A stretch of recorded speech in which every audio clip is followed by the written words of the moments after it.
regarding Joe, it was something else. And there by the 5 already we know who's the 3, and then the only ones which we don't know is the 2. But again, I'm saying everybody knows that there was a rivalry between Joe and Mswazi. Then they cannot be the same group having the same company together. So that is why I'm sure of that. Yeah, well, yeah, I don't know that Joe, there's rivalry with Mswazi. I didn't know that, maybe because I don't operate in that world. Now you've provided an explanation why Joe is not part of the 5. That's the explanation you have given. Yeah. Why do you say Ze? And Ze, because you do mention him in another context. I accept Yes. that you mention him in a particular context here. But the question was, how do you know Ze is not part of the group of 5? If you say, I don't know who the other 2 members of the group of 5 are. So, Joe, you know, you've explained why you say he cannot be. What about Ze, that you happen to mention in another context? Because it was not mentioned, he was not mentioned in that information I got. Okay, Yes. that's fine. That's sufficient for me, General.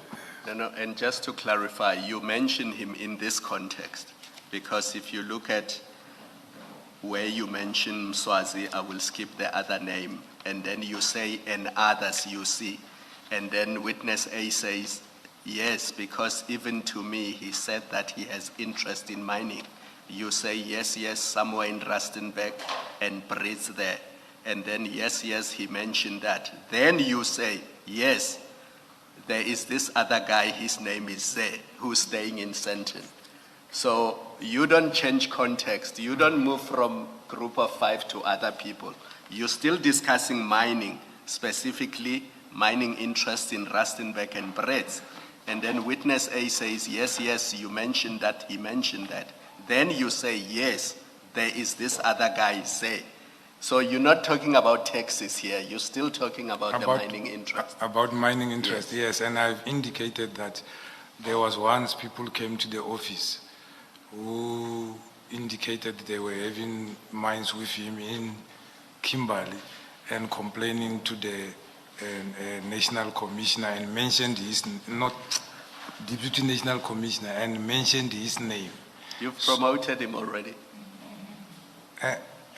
No. No, finish your answer. Yeah, no, I said, excuse me. And then they mentioned that they were partners with him, hence it was on that issue of mines. Yes. Yeah, and I indicated also that he's close to, they say he's close to Mr. Malema, and also the Deputy National Commissioner is also close to Malema, because now and then he reports to him certain cases which he tasked me. So it was in that context. Okay. Yeah. Ngaphambi kwenu uJoe Ferrari ngakusekhaya la ngazela okuningi program yami ithi la ngizoduduza kuphela bazalwana bahle ngithandayo.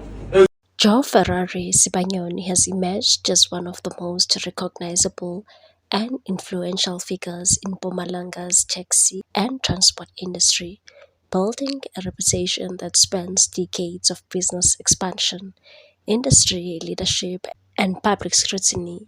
His journey reportedly began in 1985 when he worked as a taxi driver in KwaGasfontein. From those modest beginnings, Sibanyoni gradually entered the ownership side of the transport sector, acquiring his first minibus taxi in 1995. That purchase marked the start of what would become a significant and diversified transport empire.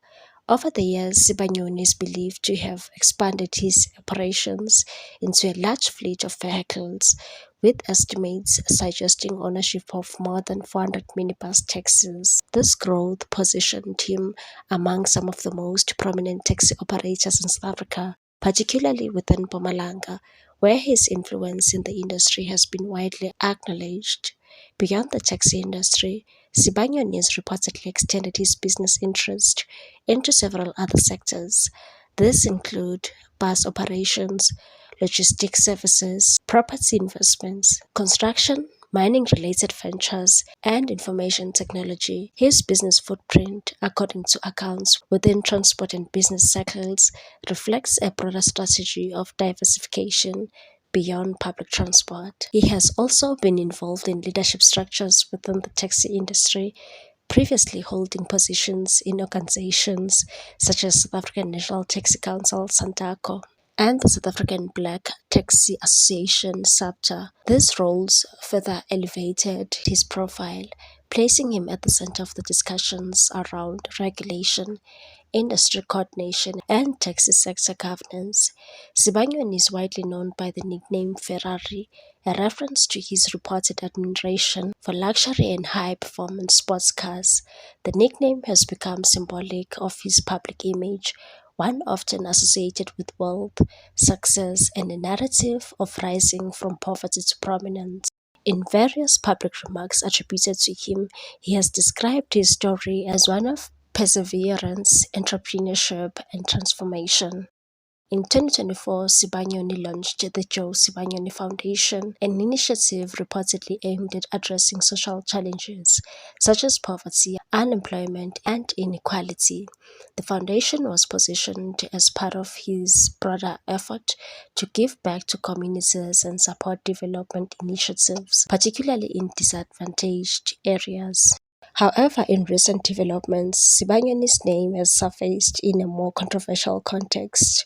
He was reportedly arrested overnight. His name has also appeared on several occasions during proceedings linked to the Matlanga Commission of Inquiry, where references were made in relation to broader allegations and industry-linked disputes. Furthermore, reports have linked Sibanyoni to Vusimuzi Matlala, a figure who has also been mentioned in various high-profile investigations and industry-related controversies. The nature of these reported connections has also been fully clarified in public documentation, and many of the claims remain subject to legal processes and ongoing scrutiny. The provincial police spokesperson, Colonel Malisela Masondo, spoke about Joe Ferrari's arrest, said the case stems from allegations that the suspects repeatedly demanded money from a businessman over an extended period before he eventually reported the matter at the Kwaggasfontein police station in 2025. The case was escalated to the Mpumalanga Organized Crime Unit, which led the investigation and subsequent arrest. Masondo said specialized units are working to dismantle extortion networks and urged victims to come forward.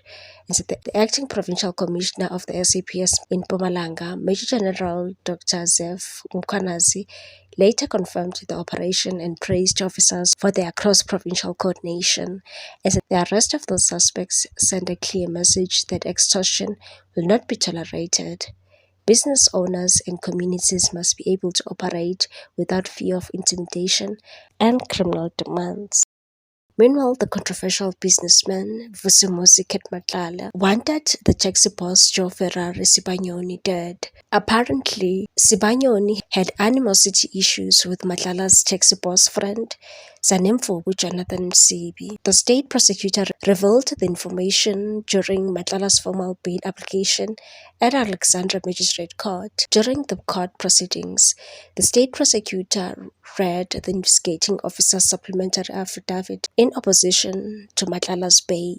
The prosecutor said Sibanyoni was shot on the night of August 10, 2022, outside the Centurion Golf Estate in Centurion. The prosecutor said Sibanyoni had animosity with Msibi, whom Matlala provided with protection services through his private security company. The prosecutor, who did not elaborate on what the animosity was between Sibanyoni and Msibi, did not directly say that Matlala wanted Sibanyoni dead because of the said animosity with Msibi. It was stated that Matlala arranged for a white BMW vehicle used by gunmen in Sibanyoni's shooting to be stored at his girlfriend's residence. Later on, Sibanyoni said he will not open a case against Vusimuzi Matlala after a failed hit on his life. Sibanyoni said his faith prevents him from taking action and said, "I'm the man of God. I won't open any case against Matlala. "I am a devoted Christian, therefore God will deal with him when the time is right." It was also reported that the taxi tycoon Joe Ferrari ended his bromance with the late former taxi boss Jotham Msibi after discovering that he was entangled with the now infamous criminal cartel called the Big Five.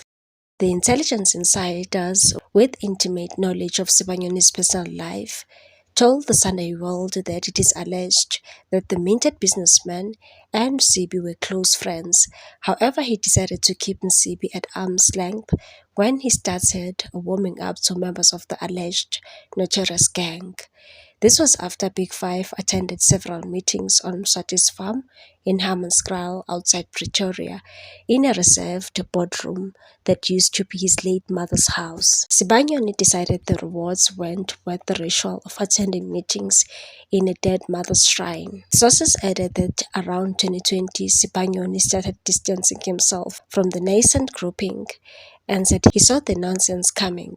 The plan was always to make money, but they were moving into the drug trade using taxi business as cover, and said the role changed. They would even kill people who were potential threats or those who betrayed them in the trade. This was a step too far for Sibanyoni. The Big Five started coming together in 2017 after a shadow figure, a Vereeniging businessman, arrived in Msibi's orbit and will become the architect of the cartel's sinister expansion into the drug trade. The newcomer became the glue to the cartel in its infancy, personally recruiting the remaining 3 members into the group. Meanwhile, it is also alleged that Joe Sibanyoni is also friends with the president of the Economic Freedom Fighters, Julius Malema. There are videos circulating online where President of the EFF was speaking at Joe Ferrari's birthday. What's your take on this one, people? Thanks for watching. Please subscribe for more news.